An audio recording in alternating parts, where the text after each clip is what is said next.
उस समय सरकार तुरंत हम लोगों का गिरा था। पूरा बिहार हम 10 दिन के अंदर घूमे बाई रोड, हर जिला गए। उसके बाद पटना में हम लोगों ने एक बड़ी रैली की जो रिकॉर्ड तोड़ रैली था।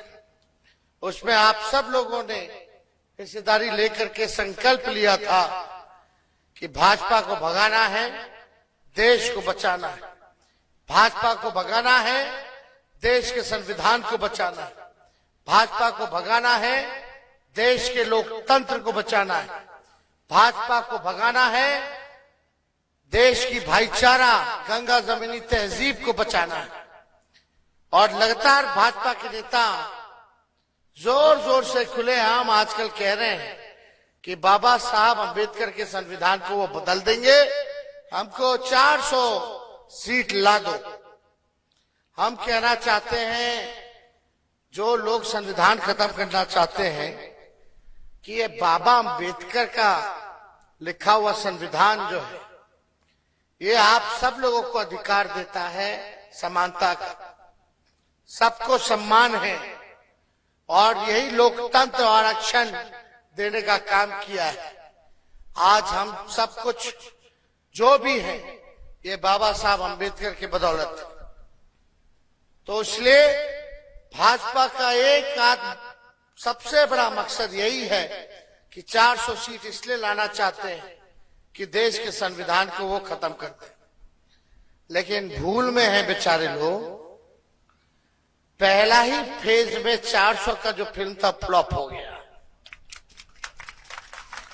प्रधानमंत्री जी कल महाराजगंज आए थे। हर बार चुनाव में आते हैं, लेकिन बिहार के बारे में कुछ नहीं कहते। 10 साल उन्होंने क्या किया प्रधानमंत्री रहते बिहार के लोगों के लिए। अगला 5 साल का करिए, कुछ ना कहले, आके खाली नफरत की राजनीति करते हैं, हिंदू मुसलमान करते हैं। लालू जी और तेजस्वी को जी भर के गरियावेले, लेकिन अपन 10 साल के हिसाब नहीं के दे।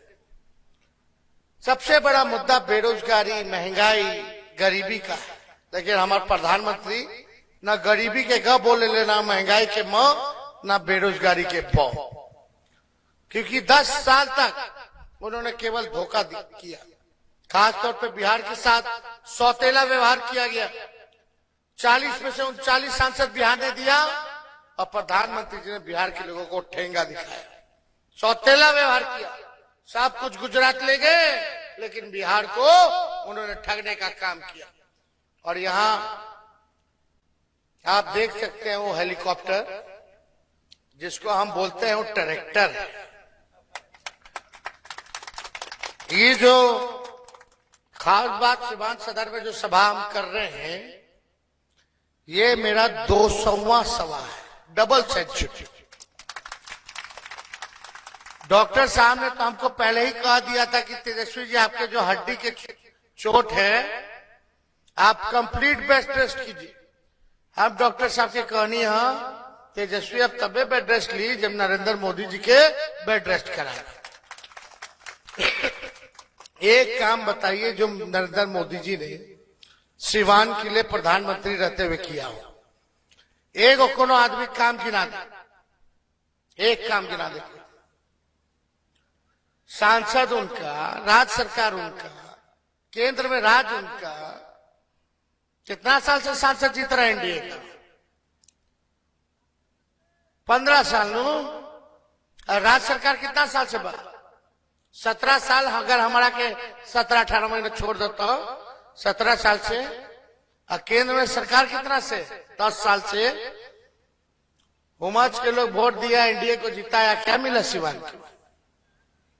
उस अनुपात में कुछ मिला क्या? बेरोजगारी दूर हो गया क्या सिवान के लोगों का?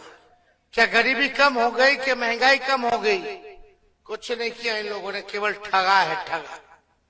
लेकिन तेजस्वी जब 17 महीने मुख्यमंत्री था तो 5 लाख लोगों को सरकारी नौकरी हमने दे दी। 3 लाख प्रक्रियाधीन हम करा के आए, 8 लाख।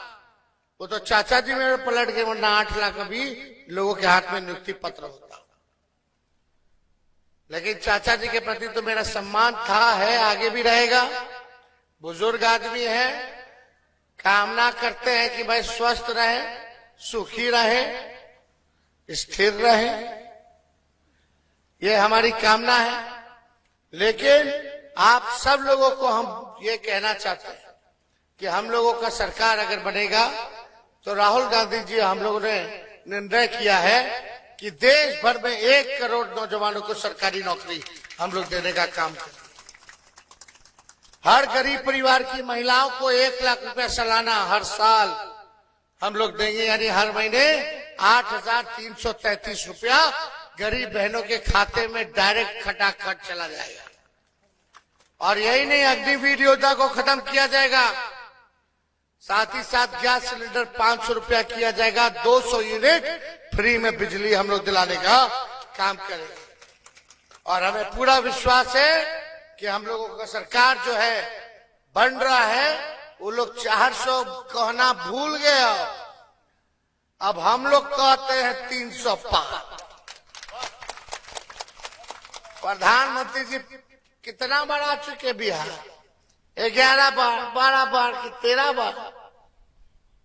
काहे आ रहे रे भाई, लगता है कुछ गड़बड़ है। उनको खबर हो चुका है कि बिहार के लोगों ने मिजाज बना लिया है कि भाजपा को इस बार बिहार से भगाना है। लेकिन कोई फर्क पड़ने वाला नहीं है आने जाने से। काम की बात तो करते नहीं है। हम तो सोचते थे बुजुर्ग लोग जो है, नरेंद्र मोदी जी बुजुर्ग आदमी है, 75 साल के, काम की बात करेंगे, ज्ञान की बात करेंगे।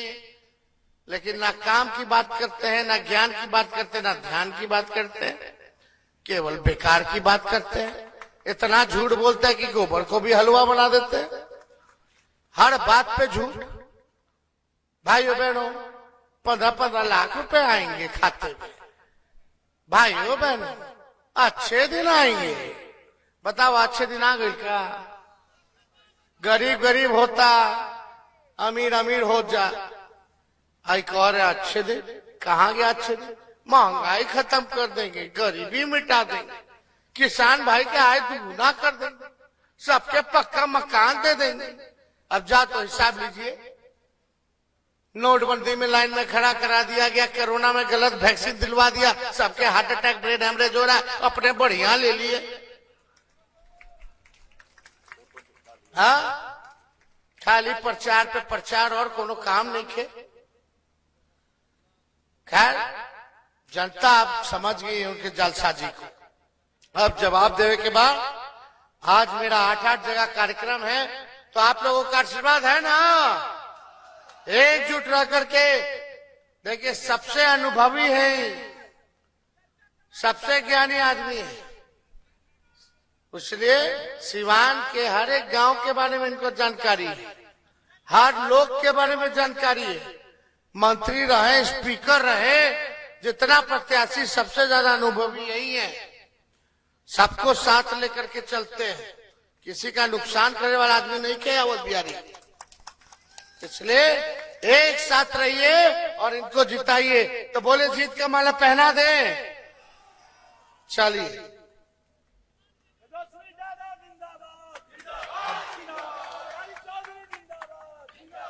बहुत बहुत शुक्रिया। सिवान की जनता जिंदाबाद।